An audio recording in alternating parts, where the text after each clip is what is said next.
சினிமாவுல நடிப்பு அரக்கன் அப்படிங்கிற பட்டம் யாருக்கு கொடுத்திருக்காங்க? எஸ்.ஜே. சூர்யாவுக்கு. அவர்கிட்ட ஒரு வேண்டுகோள் என்னன்னா, உங்களுக்கு கொடுத்த பட்டத்தை தயவு செஞ்சு விஜய்க்கு கொடுத்துருங்க. நடிப்பு அரக்கன் அப்படிங்கிற பட்டம் அவருக்கு தான் சரியா இருக்கும். தளபதி அப்படிங்கறத விட இது அவருக்கு பொருத்தமானதா இருக்கும். ஏன்னா அரசியல் வந்ததுக்கு அப்புறம் தான் விஜயோட நடிப்பு எப்படி இருக்கு, அவருடைய நடிப்பு திறமையெல்லாம் இப்போ மக்களுக்கு புரிய ஆரம்பிச்சிருக்கு. அதனால இந்த பட்டம் தான் அவருக்கு பொருத்தமா இருக்கும். வரக்கூடிய காலங்கள்ல அவர் இனிமே தொடர்ந்து படம் நடிப்பதற்கான வாய்ப்புகள் இருக்கலாம். அதனால தளபதிங்கிறத விட இந்த பட்டம் அவருக்கு பொருத்தமானதா இருக்கும். ஏன்னா கரூர்ல சம்பவம் நடந்து 30 பேர் உயிரிழந்துட்டாங்க. அப்பவே சும்மா கல்லு மாதிரி ஏர்போர்ட் போன மனுஷன் திரும்பி கூட பார்க்காம அந்த கேள்விக்கு கூட பதில் சொல்லாம சும்மா கல்லு மாதிரி போன மனுஷன் 30 நாள் கழிச்சு இன்னைக்கு கண்ணீர் விட்டாராம், கதறினாராம், வருத்தப்பட்டாராம், மன்னிப்பு கேட்டாராம். திடீர்னு உடையுதான் சாயுதான் அந்த மாதிரி இருக்கு. அந்த மக்கள்கிட்ட கேட்கணும், அந்த பகுதி மக்கள்கிட்ட, மகாபலிபுரம் மக்கள்கிட்ட ஏதாவது சத்தம் கித்தம் கேட்டதா அப்படின்னு. பா என்ன ஒரு நடிப்பு. 30 நாளைக்கு அப்புறம் 3 நாள் கழிச்சு ஒரு வீடியோ போட்டாரு. ஒரு வருத்தமோ ஒரு மன்னிப்போ கூட கேட்கல. அப்ப கூட சிஎம் சார் அப்படின்னு சொல்லி ஒரு டயலாக் அடிச்சாரு. அப்ப கேட்காத மன்னிப்ப இவ்வளோ நாள் கழிச்சு வந்து கேட்கிறாராம் கரூர் மக்கள்கிட்ட. அதுவும் ஏசி ரூம்ல உட்காந்து அவங்கள கரூர்ல இருந்து தன்னோட இடத்துக்கு வரவழைச்சு ஒவ்வொருத்தரையா தன்னோட ரூமுக்கு கூப்பிட்டு அவங்கள்ட்ட பேசியிருக்காராம். நான் உங்களுக்கு கடைசி வரைக்கும் உதவியா இருப்பேன், நான் உங்களுக்கு அதுக்கு ஹெல்ப் பண்றேன், இதுக்கு ஹெல்ப் பண்றேன் அப்படின்னு சொல்லி பேசியிருக்காராம். ஒருத்தவங்க வீட்டுல துக்கம் அப்படின்னா, அவங்க வீட்டுல யாராவது இறந்துட்டாங்க அப்படின்னா நாம கேட்கக்கூடிய முதல் கேள்வி என்னவா இருக்கும்? பாடி எப்ப எடுப்பாங்க, எப்ப தூக்குவாங்க அப்படின்னு தான் நம்ம கேட்போம். எதுக்காக அப்படி கேட்கிறோம்? ஏன்னா கடைசியா அவங்கள போய் பார்க்கணும், அவங்களோட முகத்தை பார்க்கணும், அவங்களுக்கு ஒரு மரியாதை செலுத்தணும் அப்படிங்கறதுக்காக நம்ம ஓடி போய் பார்ப்போம். இது முடியாதவங்க, நேர்ல போக முடியாதவங்க அடுத்த நாள் அல்லது அதுக்கு அடுத்த நாள் போய் பார்ப்பாங்க. இதுதான் நம்ம ஒருவருக்கு இறுதி சடங்குல கொடுக்கக்கூடிய ஒரு மரியாதை, நாம அவருக்கு செலுத்தக்கூடிய ஒரு அஞ்சலி. ஆனா விஜயை பொறுத்த வரைக்கும் தனக்காக தன்னை பார்க்க வந்து உயிர் விட்டவங்களோட கடைசி முகத்தை கூட பார்க்கணும் அப்படின்னு அவருக்கு தோணல. இந்த பிஞ்சு குழந்தைங்களை கூட பார்க்கணும், அந்த குழந்தைங்களோட முகத்தை பார்க்கணும், எதுவுமே தெரியாம கூட்டத்துல போய் சிக்கி மிதிப்பட்டு இறந்து போன அந்த குழந்தைங்களோட முகத்தை பார்க்கணும், அதுங்களுக்கு அஞ்சலி செலுத்தணும் அப்படிங்கிற ஒரு சின்ன ஒரு மனிதாபிமானம் கூட விஜய்க்கு இல்ல அப்படிங்கிறது மிக மிக வருத்தப்பட வேண்டிய விஷயம். தமிழ்நாடே கொண்டாடக்கூடிய ஒரு சூப்பர் ஸ்டாருக்கு இந்த ஒரு அடிப்படை தகுதி கூட இல்லையே, அடிப்படை உணர்வு கூட இல்லையே அப்படிங்கிறது ஒரு மிக மிக வருத்தப்பட வேண்டிய ஒரு விஷயம் தான் சொல்லணும். ஏன்னா துக்கம் அப்படிங்கிறது வெறுமனே ஒருத்தருக்கு 30 நாள் கழிச்சு அவரை விசாரிக்கிறதோ இல்ல கை கொடுக்கறதோ இல்ல. அப்ப அந்த சூழ்நிலையில அவங்க துக்கத்துல நம்ம அவங்களோட வழிகள்ல பங்கெடுத்துக்கிறது, அவங்க துக்கத்துல நம்ம பங்கெடுத்துக்கணும். இப்ப விஜய் அப்பவே நேர்ல போயிருந்தாரு அப்படின்னா அவங்களுடைய குடும்ப சூழ்நிலை எப்படி இருக்கு, பொருளாதாரத்துல பின்தங்கியவங்களா எப்படி இருக்காங்க, கணவர் இறந்துட்டாரு அப்படின்னா அவங்க பொருளாதாரத்துல பின்தங்கியவங்களா இருக்காங்களா, உங்க வீட்டுல எத்தனை பேர் இருக்காங்க, இதெல்லாம் நேர்ல போய் பார்க்கும்போது தான் தெரியும். மனைவி இறந்துட்டாங்க அப்படின்னா உங்க வீட்டுல எத்தனை குழந்தைங்க இருக்கு, இவரால சமாளிக்க முடியுமா, வீட்டுல யாராவது பெரியவங்க இருக்காங்களா, இதெல்லாம் நேர்ல போய் பார்த்து விசாரிச்சாதான் தெரியும். அவங்க வீட்டை பார்க்கணும், அவங்க இருக்கக்கூடிய அந்த இடத்தை பார்க்கணும். குடும்பத்துல இருக்கிறவங்க கிட்ட நம்ம அந்த நேரத்துல ஆறுதல் சொல்லும் போது நமக்காக வந்திருக்காங்க, இவ்வளவு தூரம் நம்ம வீட்டை தேடி வந்திருக்காங்க, நமக்காக இவ்வளவு பேர் இருக்காங்க அப்படிங்கிற ஆறுதல் அந்த நேரத்துல அவங்களுக்கு கிடைக்கும். அதனாலதான் ஒருத்தவங்க இறந்த உடனே நேர்ல போய் பாக்குறது, அவங்களுக்கு அஞ்சலி செலுத்துறது, வீட்டுல இருக்கிறவங்கள விசாரிக்கிறது, இந்த மாதிரியான சடங்குகள்லாம் இருக்கு. அப்படி மக்களோட மக்களா நின்னாதான் அவங்களுடைய வழிகள் புரியும். அப்பதான் சேவை செய்ய வந்திருக்கேன் அப்படின்னு இவர் சொல்றதுக்கு ஒரு அர்த்தமாவது இருக்கும். அதை விட்டுட்டு நீங்க வாங்க, நீங்க என்னோட ரூமுக்கு வாங்க, நாங்க இருக்கிற இடத்துக்கு வாங்க,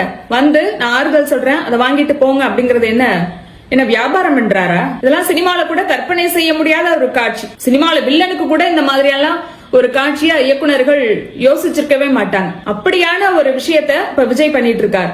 இது மனிதாபிமானமற்ற செயல்.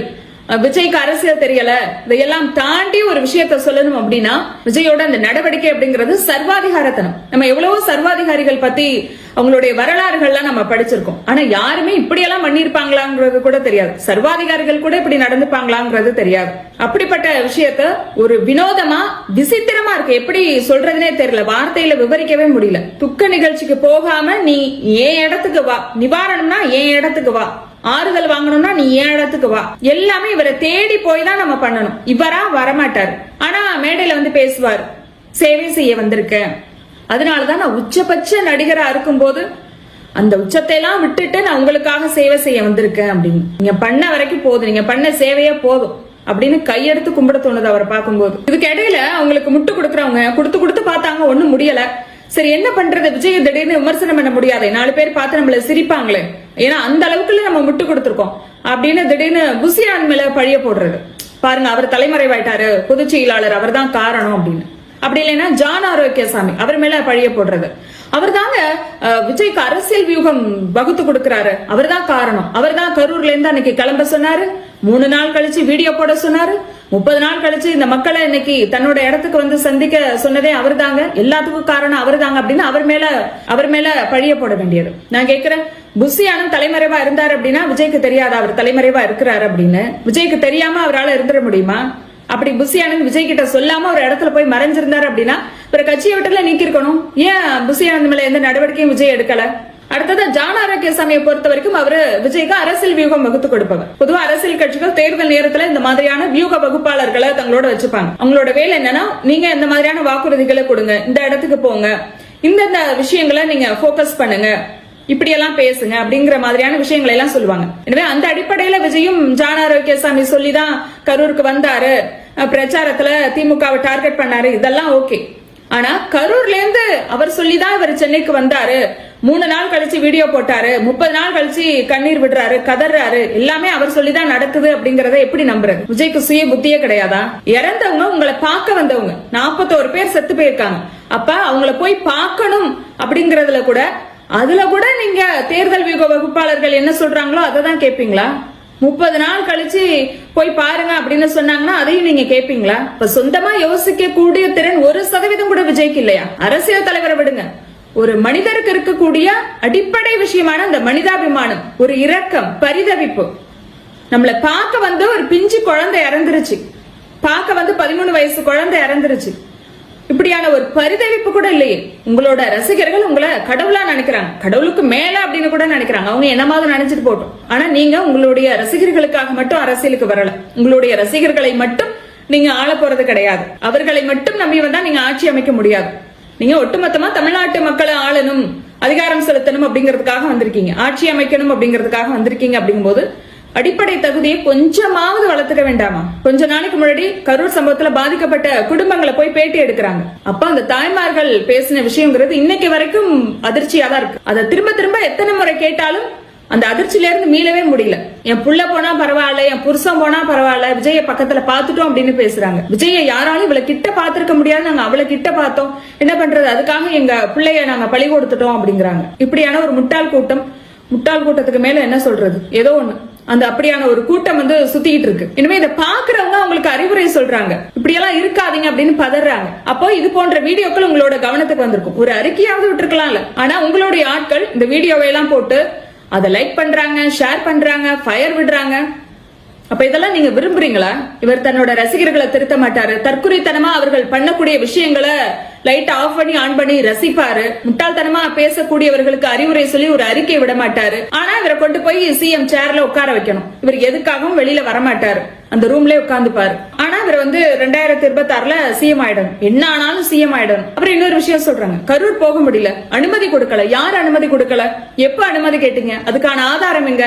வெளியிட்டு இருக்காங்களா? கிடையாது. கரூர் சம்பவம் நடந்த உடனே எப்படி ஒரு கட்சி மேல பழிய தூக்கி போட்டாங்களோ அதையே இப்ப வரைக்கும் மெயின்டைன் பண்றாங்க அழகா. நாளைக்கே விஜய் ஆட்சியை பிடிக்கிறாரு, அதிகாரத்துக்கு வராரு அப்படின்னா வரமாட்டார், வர முடியாது, வர வாய்ப்பில்லை. ஒரு கற்பனைக்கு இவர் அதிகாரத்துக்கு வராரு, ஆட்சியை பிடிக்கிறாரு அப்படின்னே வச்சுப்போம், கற்பனைக்கு தான் சொல்றேன். அப்படி இருந்தா நாளைக்கு புயல், மழை, வெள்ளம் இந்த மாதிரிலாம் வரும்போது, ஐயா என்னோட பயிரெல்லாம் நாசமா போச்சு, தென்னை மரம் எல்லாம் விழுந்துருச்சு, வீடு ஃபுல்லா வெள்ளம் சுந்துருச்சு, கால்நடையெல்லாம் செத்து போச்சு, இப்படி சொன்னா அதுக்கு என்ன, எல்லாத்தையும் எடுத்துட்டு வந்து ஒரு லாரியில அள்ளி போட்டு வந்து என்ன வந்து பாருங்க, நான் கண்ணீர் விட்டு கதறி உங்களுக்கு ஆறுதல் சொல்லி உங்களை பத்திரமா உங்க ஊருக்கு அனுப்பி வைக்கிறேன் அப்படின்னு சொல்லுவார். அப்படி சொன்னாலும் ஆச்சரியப்படுறதுக்கு இல்ல. ஆனா இதை விட ஒரு ஆச்சரியம் என்னன்னு கேட்டீங்கன்னா, அப்ப கூட அவர் பண்ணது சரிதான் அப்படின்னு முட்டு கொடுக்கறவங்க இருப்பாங்க. எனவே விஜய் என்ன பண்ணாலும் ஏன் இப்படி பண்றீங்க, எதுக்கு இப்படி பண்றீங்கன்னு கேள்வி கேட்காம தொடர்ந்து கூட இருக்கிறவங்க முட்டு கொடுத்துட்டு தான் இருக்க போறாங்க. அவங்க திருந்தவே போறதில்ல, விஜயும் திருந்த போறதில்ல. வரக்கூடிய காலங்கள்ல அரசியல் களத்துல இவங்க இன்னும் என்னென்ன கூத்தெல்லாம் அடிக்க போறாங்களோ தெரியல.